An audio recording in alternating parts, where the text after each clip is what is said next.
Hey guys, and welcome to another Your Tech Report video, and today we're doing what we've got to do. We're going hands-on and unboxing the brand new iPhones. Thanks for joining us. If you're not already subscribed, please hit that subscribe button and that notification bell. That way you'll be notified instantaneously when we've got a brand new video like this to share with you. So it's time to go hands-on and unbox these new iPhones. We've got in front of us the 256 gig gold iPhone XS or XS, depending on what you want to call it. The regular XS, which is the exact same size as the iPhone X. And quite honestly, most of all of the phone is exactly the same as the iPhone X. And then we've got the XS Max 512 gig edition right here for you. Now, these were bought in the store, just like you guys. We woke up at 3 in the morning, we pre-ordered these phones to have these here ready for you so that we could unbox them and share them with you right here on this channel. No one gave us these phones, no one sent this to us ahead of time, just like other people you might have seen on YouTube. So just like you, we spent our hard-earned cash on these phones. Whether or not we keep them is an entirely different story. So for the sake of simplicity, let's start with unboxing the iPhone XS, the one that's the same size as the iPhone X. Inside the box, you will find your traditional Apple, made by Apple in California, or designed by Apple in California.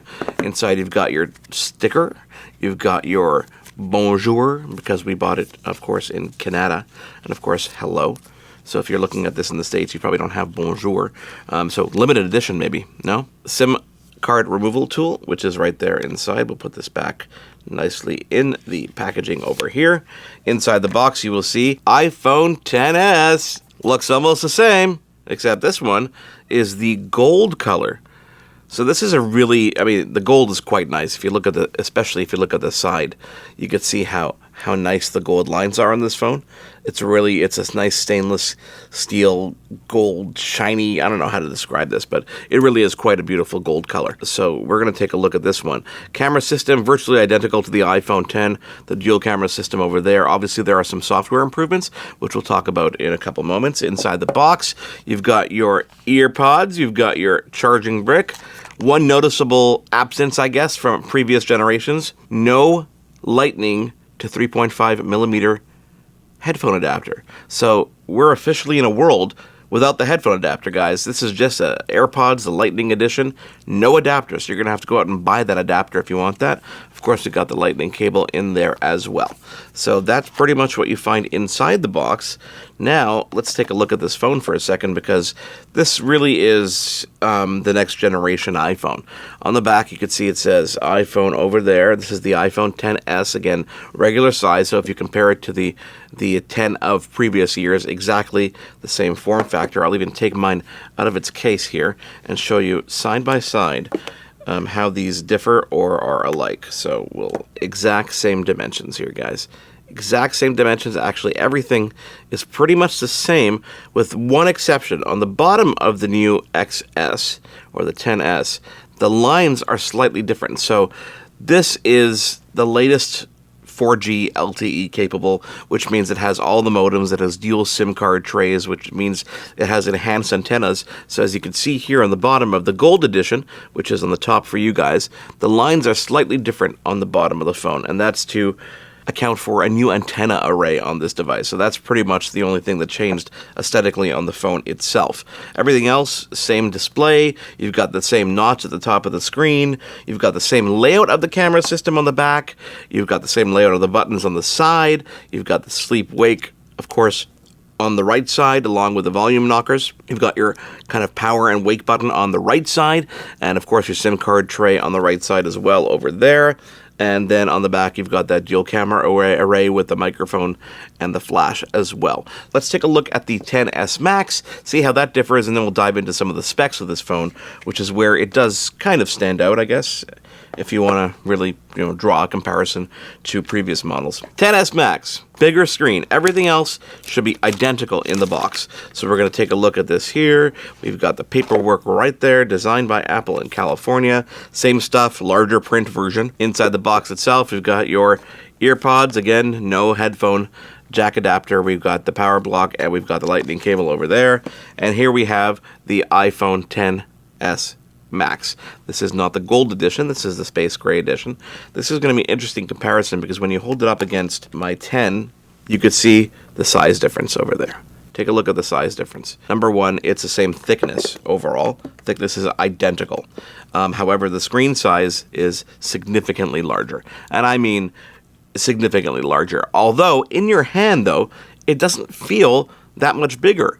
The 10 feels comfortable in your hand. You can kind of hold it there and you can reach things with your thumb. The 10S doesn't feel that much bigger because the narrowness or the thickness, or however you want to calculate that measurement, it's not that much thicker or that much less narrow than the iPhone 10. Take a look at that side by side.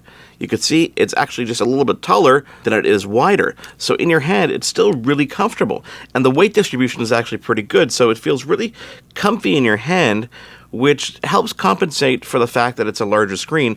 But when the screen turns on, and when you see how big that display really is, I mean, take a look at the size of the screen.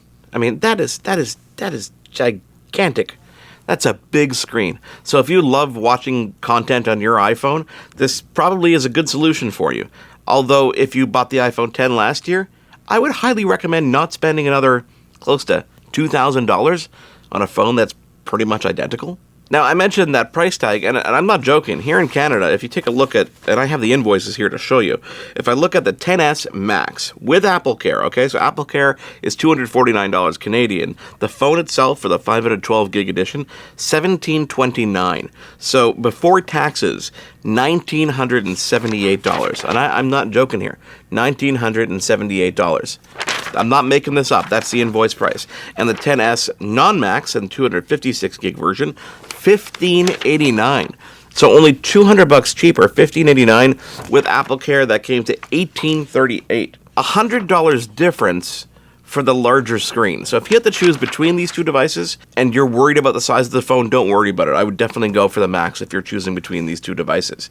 If you're upgrading from a 10, an iPhone 10, with the dual camera system and everything else that you've had in your iPhone 10, do not spend the money unless you have it to burn on this new phone. It makes no logical sense. Of course, this is my opinion. Your opinion may differ, but this is the opinion of pretty much everybody reviewing these devices.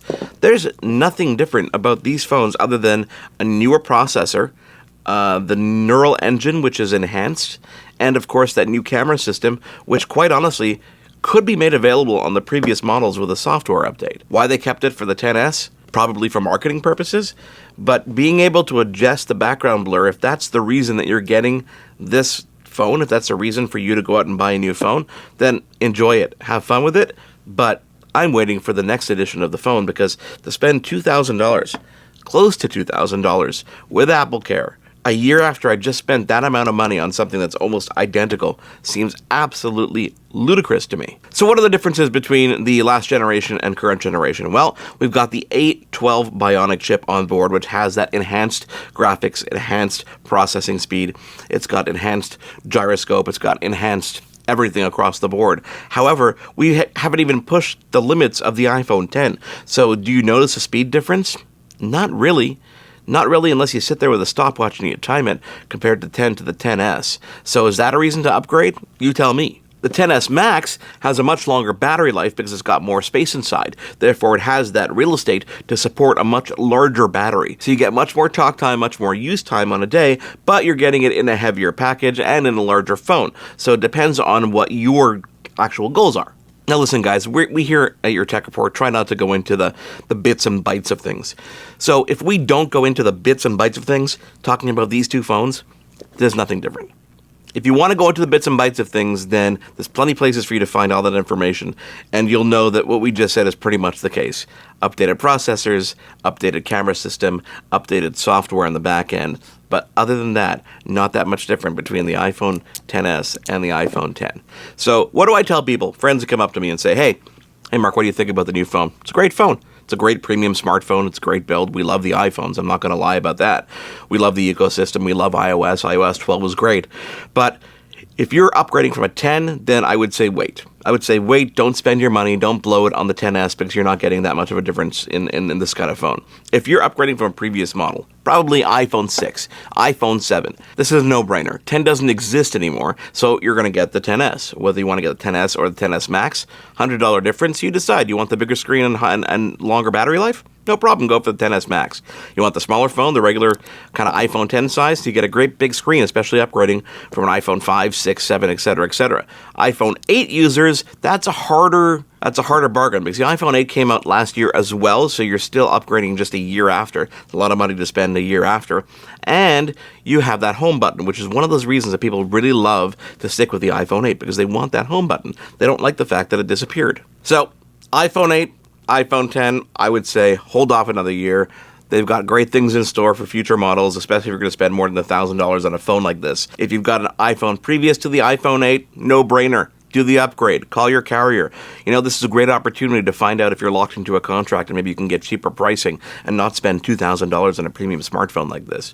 And of course, there's so many other options out there, so it's hard to look at these devices that are over $1,000, and when you talk about Canadian money, or over $1,500 or $1,700, when there are great flagship spec smartphones out there that are $300-$400 range, unlocked, etc., etc.